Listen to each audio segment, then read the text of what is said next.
Criminal number 5, written by Ed Brubaker, art by Sean Phillips. The storyline is called Cruel Summer. And this one sort of introduces some new characters, and we eventually tie into back with Teeg Lawless, who we saw in issue 1 of this series. We're sort of going to continue that a little bit. But yeah, this issue was really fun, really great, really a pulp noir style book. Love it. So in this issue, when we open up, it is 1988. We are introduced to this guy, Dan Farraday, and he is a private eye. And he's tracked down this girl going by this fake name, Jane Hansen, but her actual name is Marina. So he's tracked this girl down to this bar. And then we sort of jump back in time, and we're going to circle back to this beginning pages later. So we find out that this Dan was hired by this guy, Kirk Wyndham. And this Kirk Wyndham is like this rich, powerful, financial, political person. And he hires Dan, this private eye, to find his mistress who has sort of ran out on him. And this mistress, he was actually paying her rent. So, he was definitely really sort of invested in her. And she sort of took off, and he wants her found. So, Dan's on the case. He needs the money. And we learn that Dan is a Vietnam vet, and he became a cop, but he hated the politics of it. He talked back, he drank on the job, he was a little too rough on the criminals, beating them up. He even took payoffs and bribes sometimes. So maybe he wasn't the best cop, but he was always good at finding people, and he liked doing it. So that sort of explains what he's doing now as a private eye. So he's looking for this girl, this Jane Hansen, and he goes to that apartment that was being rented for her. So he shows up at the apartment, and he finds a glass with her lipstick on it, and he's going to get this tested for fingerprints. Now, I thought this was interesting.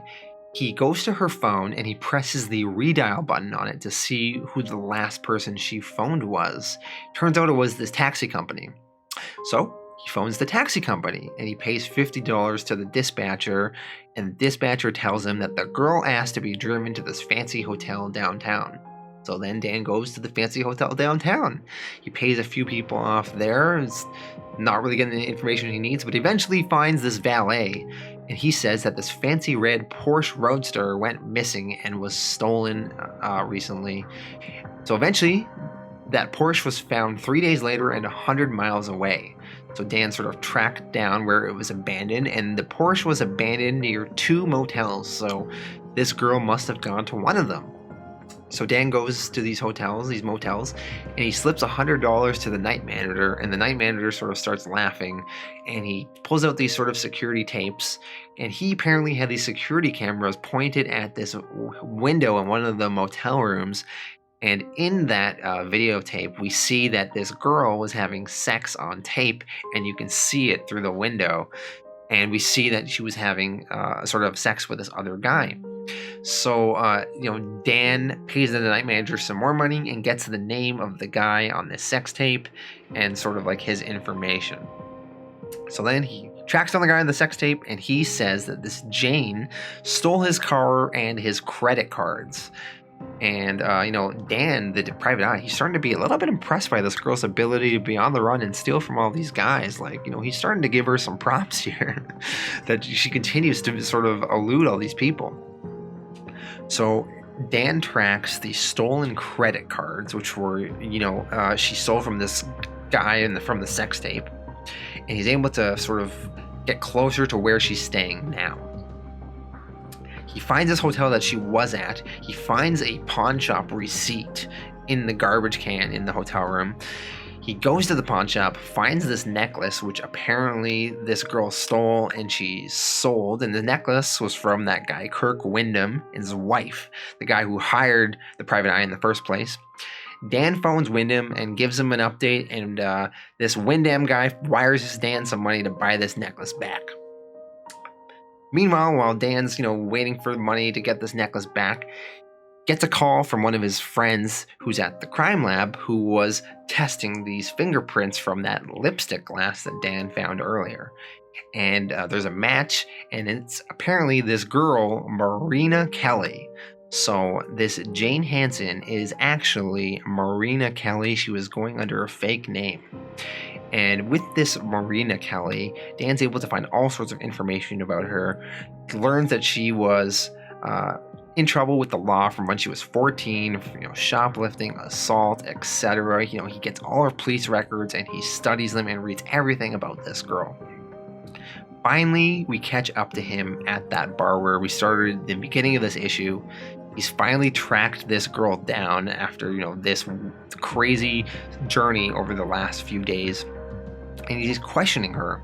And she explains that this Wyndham guy was a little violent with her, too violent. So she took off and she stole the necklace from him. So Dan starts to feel a little sorry for her, and he's starting to be a little bit like infatuated with her as well. This girl, she asked Dan if he wants to leave this bar and, sort of go somewhere for drinks and food or something, continue the conversation elsewhere. Dan sort of agrees. They go down to the parking garage to sort of go to their cars to, go to another place. When all of a sudden, Teeg Lawless is there, and he bashes in Dan's skull with a metal wrench, and Dan gets knocked out. Before he gets knocked out, he hears Marina say Teeg's name. So when Dan wakes up in the hospital, from being knocked unconscious, he's badly injured. He talks to this Wyndham guy on the phone who fires him for failing. But, Dan doesn't really care about that anymore, and he really doesn't like this Wyndham guy anyway. And Dan starts to feel bad for this girl and feels like, he should try to protect her. So he remembers this Teeg name that he heard, and he sort of checks in on that name, and he sort of figures out that it's this guy, Teeg Lawless, and he reads all about Teeg's sort of backstory and how he's like a criminal and all that, and feels like, he needs to save this girl from Teeg Lawless, and that is how this issue ends, sort of setting up a confrontation perhaps between this Dan Farraday, this private eye, and Teeg Lawless, and perhaps getting an explanation into Teeg Lawless's death. I thought this was a great issue. I loved watching this Private Eye's journey as he went from A to B to C and sort of saw him putting all the puzzle pieces together and questioning people, getting a little bit of information and how that led him to somewhere else to get a little bit of information. So I love that sort of behind the scenes stuff, and it felt very real and very kind of interesting just watching this Private Eye work. I love when he actually found the girls, their interactions in the bar, some like great written dialogue there, really good stuff. And I'm excited to see how this plays out with Teeg Lawless over the next few issues. So fantastic stuff. I'm going to give this one an 8.5 out of 10. And Criminal continues to be a really good book. Check it out if you are not reading Criminal. Go back and read all the old Criminal books as well. Fantastic stuff.